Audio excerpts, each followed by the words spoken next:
Ajnanatirandasya Gyananjanashalakaya Chakshurunmilitam yena Tasmai Shri Gurave Namaha.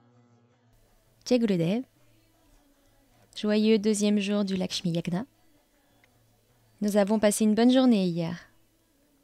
Faisait chaud, non? Aujourd'hui, nous avons un verset du canto 8. Mais avant d'en parler, j'aimerais vous raconter une anecdote amusante qui a un rapport avec Lakshmi, d'une certaine manière. Juste avant d'obtenir notre diplôme d'études secondaires, toute la classe a créé un magazine dans lequel nous avons rédigé une brève description de chacun des élèves de la classe. Et dans ce cadre-là, nous avons également fait des prédictions sur chacun d'entre nous. Je ne sais pas si vous avez fait la même chose à l'école, mais c'était un peu une tradition. Et les prédictions faites à mon sujet étaient vraiment drôles. Il y en avait deux. La première, c'était que je deviendrais millionnaire. Et l'autre, c'était qu'à 30 ans, je vivrais chez ma mère. Et ça semble très contradictoire, mais aussi drôle que cela puisse paraître, d'un point de vue spirituel, les deux prédictions se sont réalisées. Je suis encore dans la vingtaine, mais ici c'est la maison de ma mère. Ici c'est la maison de Lakshmi. Ici c'est la maison du Sadguru. C'est sa maison. Et bien sûr, nous célébrons Lakshmi, mais chaque fois que nous célébrons Lakshmi, nous célébrons aussi le Sadguru, car il est l'incarnation de cet amour maternel, de cette attention maternelle. Il est comme une mère et un père, mais en mieux.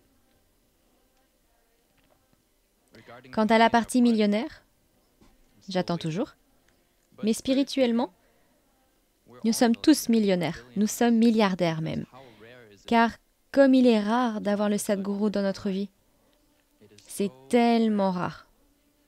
Même dans la tradition hindoue, tant de gens prient Lakshmi. Ils prient Krishna, ils prient Shiva. Et pourtant, tout ce qu'ils font, dans un certain sens, n'est qu'une préparation. Car Guruji est vraiment très clair sur le fait que pour atteindre cette destination finale, ce but ultime que vous pouvez appeler la réalisation de Dieu, que vous pouvez appeler cela atteindre Prem, l'amour divin, vous pouvez appeler cela atteindre Vaikunta, cela n'est possible que par la grâce d'un Sadguru. Il est très clair à ce sujet-là.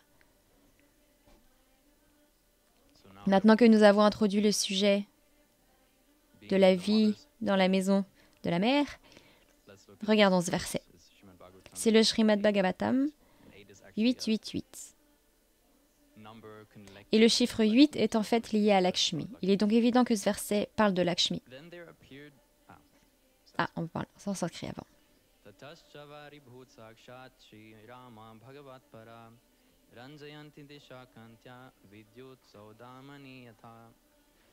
Puis apparut directement Shri Rama, non pas Rama, mais Rama, qui est un autre nom de Lakshmi, dévoué uniquement au Seigneur, orné d'un éclat qui illuminait toutes les directions, comme le flash d'un éclair. Vous connaissez peut-être cet épisode, cette partie de Srimad Bhagavatam. Il parle du barattage de l'océan. C'est très célèbre dans les écritures Purana, ce lila,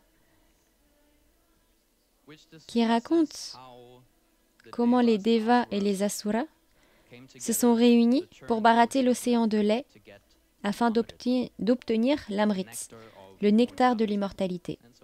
Et donc il était dit que s'ils barataient cet océan, comme on barate le lait pour obtenir du beurre, ils obtiendraient cet amrit. Ainsi, même s'ils étaient pour la plupart hostiles, ils ont conclu une trêve et ont dit « D'accord, faisons cela ensemble, obtenons l'amrit ensemble, et ensuite nous le distribuerons équitablement. » Ça ne s'est pas vraiment passé comme ça, mais Beaucoup de choses sont sorties de ce barattage. Beaucoup de choses sont sorties de cet océan de lait. Et la dernière chose qui est sortie de l'océan était Lakshmi. Et dans ce sens, dans ce lit-là, on pourrait dire qu'elle représente la réalisation de Dieu. Et ce barattage de l'océan est comme le chemin spirituel. De nombreux cadeaux sont sortis de cet océan. De nombreuses pierres précieuses, une vache qui exauce les vœux, un arbre qui exauce les vœux, beaucoup de choses comme ça sont apparues. Et tout ça, ce sont des cadeaux qui s'éveillent sur le chemin spirituel. Aussi beaux soient-ils, ils peuvent tout autant être des distractions. Mais vous vous souvenez peut-être que la première chose qui s'éveille est en fait le poison. Et ensuite, le Seigneur Shiva doit venir boire le poison. C'est pour ça qu'on l'appelle Nilakanta, celui qui a la gorge bleue. Et c'est tellement vrai. Tant de gens s'engagent sur le chemin spirituel et pensent qu'ils deviennent des personnes encore plus mauvaises. Ça vous est déjà arrivé? Vous servez, non? Je vois certaines têtes acquiescées. Vous pratiquez Atma Kriya Yoga et tout d'un coup, toute cette négativité commence à apparaître en vous et vous ne savez même pas d'où elle vient. Vous vous demandez, est-ce que je suis en train de devenir une personne encore plus mauvaise? Non, pas vraiment. C'est simplement que nous commençons à voir des choses qui ont toujours été là, mais que nous ne voyions pas auparavant. Mais une fois que tout ce remous s'est produit, le poison disparaît petit à petit et certaines choses s'éveillent. En fin de compte, nous nous efforçons d'atteindre cette réalisation qui est ici représentée par Lakshmi.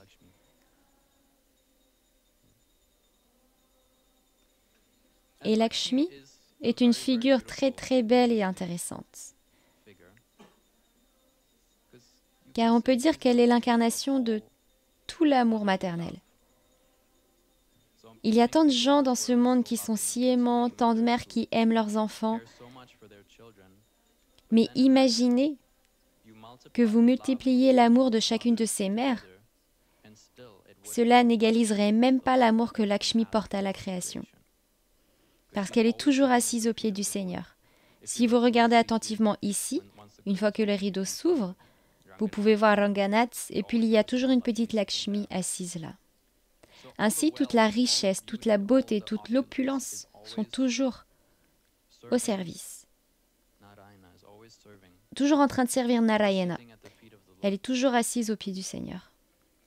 Mais lorsque nous considérons Lakshmi comme Devi dans un sens général, elle est également Maya Devi. Alors elle a un double rôle. Elle cherche ses enfants, elle prend soin d'eux, elle les purifie, et elle veut les amener à son mari, qui est Narayana. Mais elle est aussi Maya Devi. Et Maya Devi joue aussi avec ses enfants, mais d'une manière différente.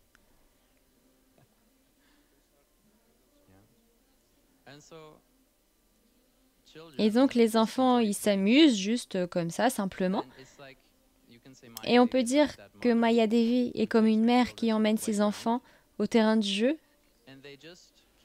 et elle les laisse jouer. Les mères ici présentes peuvent peut-être confirmer que lorsque vous envoyez vos enfants au terrain de jeu, ils ne veulent généralement pas rentrer, non? Ils ne veulent pas partir, ils veulent rester. Et c'est la même chose. Alors la mère dit simplement « Ok, continue à jouer ».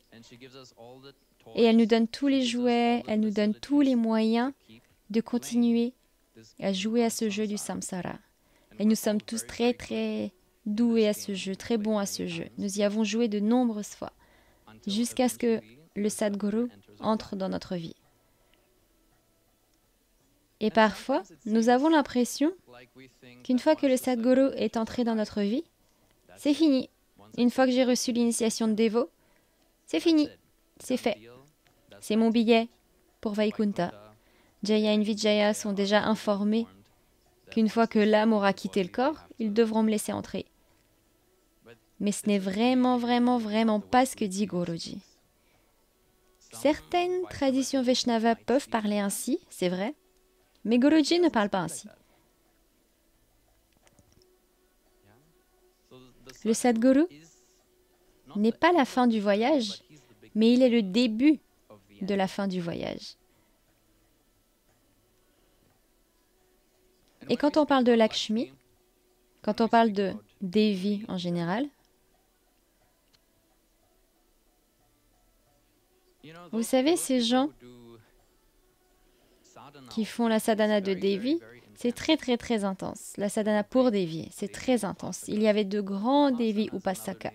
Upasana est un autre nom pour sadhana. Et Upasana signifie littéralement s'asseoir près d'eux. Upa signifie près et asana signifie siège.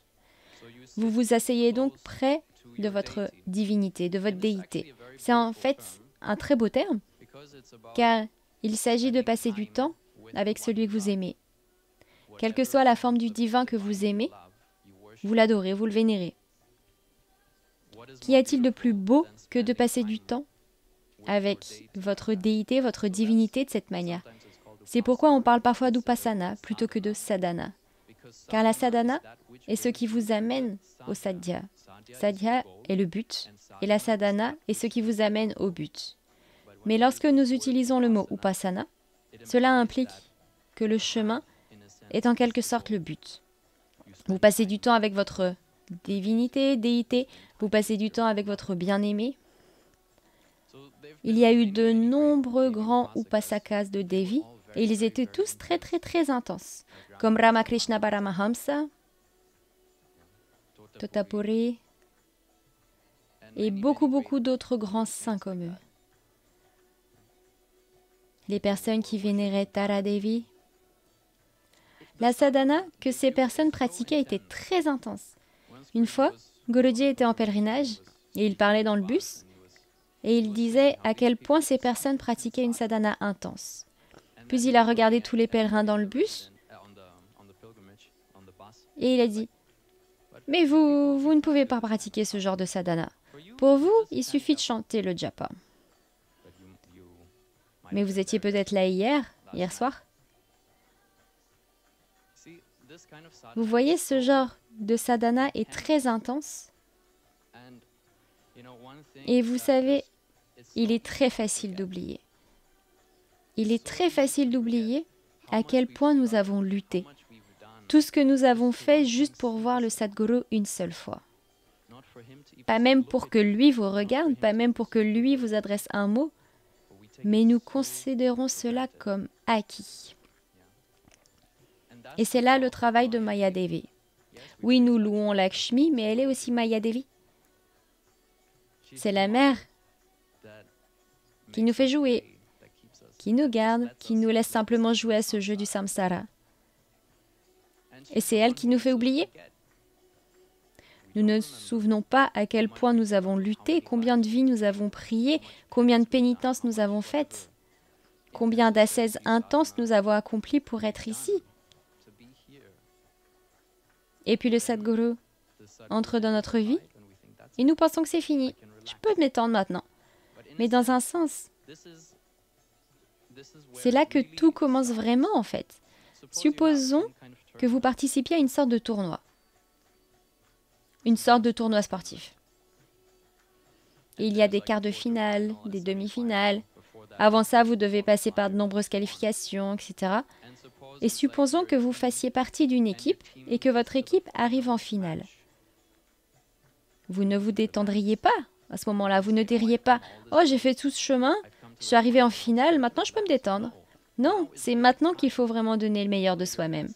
C'est maintenant qu'il faut vraiment faire des efforts. C'est maintenant qu'il faut vraiment se battre. Et Guruji nous rappelle si souvent que le temps passé avec le Sadguru est si précieux et si limité. Nous ne savons pas combien de temps nous allons rester ici. Nous ne savons pas combien de temps lui va rester ici. Ça, nous ne le savons pas. Lui le sait, mais nous ne le savons pas. Ça peut s'arrêter à tout moment. Et lorsque nous nous rappelons à quel point le Sadguru est précieux dans notre vie, nous commençons alors à vivre notre vie un peu différemment, étape par étape. Nous commençons alors à apprécier de plus en plus ce qu'il nous a donné. Parce que tout ce qu'il nous a donné, le japa, la sadhana, l'ishtadev, le mantra, tout ça, Pour que tout cela révèle son véritable potentiel, ça demande beaucoup d'efforts. Mais finalement, petit à petit, il révèle de plus en plus la valeur de ce qu'il nous a donné. Mais souvent, nous prenons tout pour acquis. Nous voulons juste une nouvelle initiation, un nouveau mantra, quelque chose de nouveau, sans voir ce qu'il nous a déjà donné.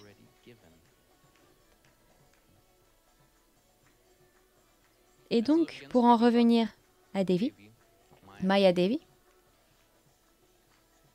vous avez peut-être entendu parler d'un ashtra. Ashtra est comme une arme. Vous avez peut-être entendu parler du Brahmastra ou du Mahabharata.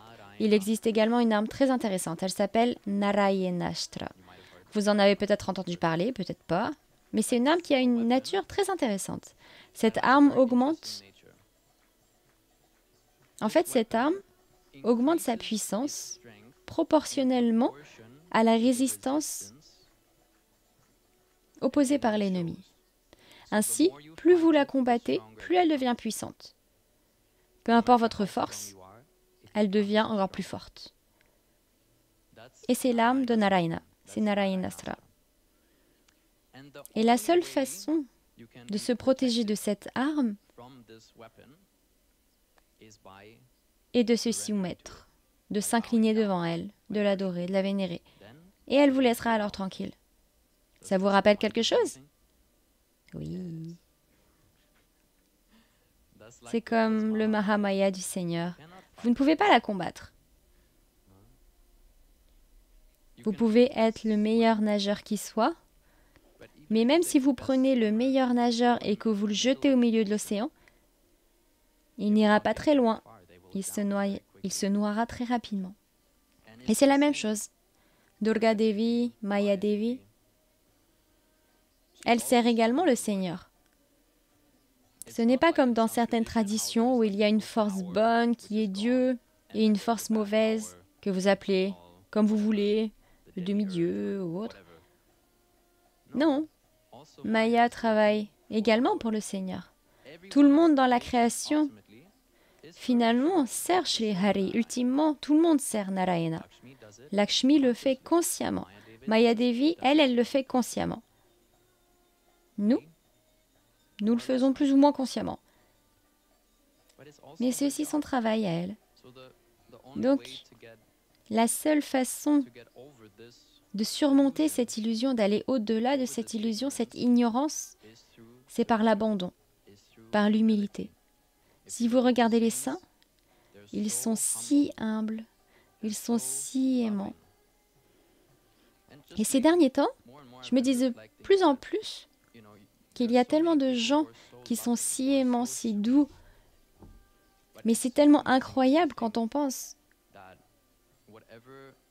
que toute cette douceur qu'ils ont, tout l'amour qu'ils ont, n'est qu'un minuscule reflet de la source de cette douceur, de la source de cet amour, qui est chez Hari, qui est Lakshmi.